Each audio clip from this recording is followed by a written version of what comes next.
अमचन music की शानदार प्रस्तुति।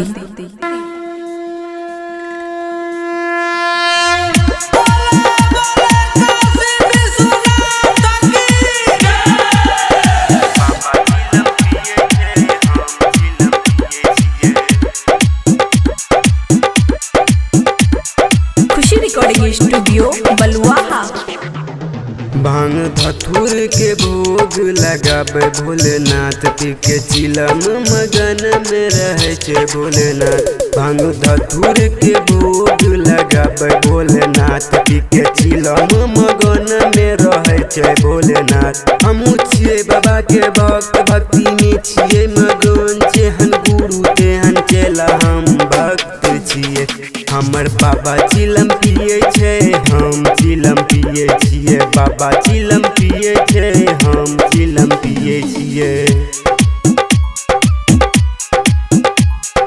बाबा चिलम पिए छे, हम चिलम पिए छिए। DJ good Madhubani, DJ good Madhubani, DJ good Madhubani, DJ good Madhubani.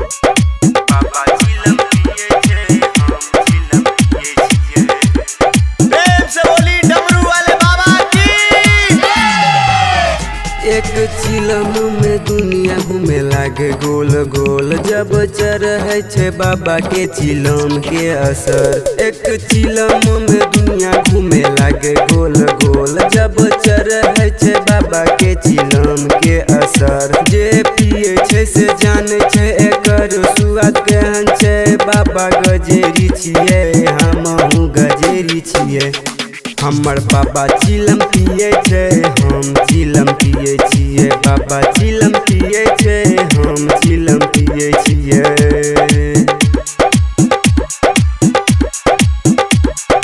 बाबा चिलम पिए छे, हम चिलम पिए छिए।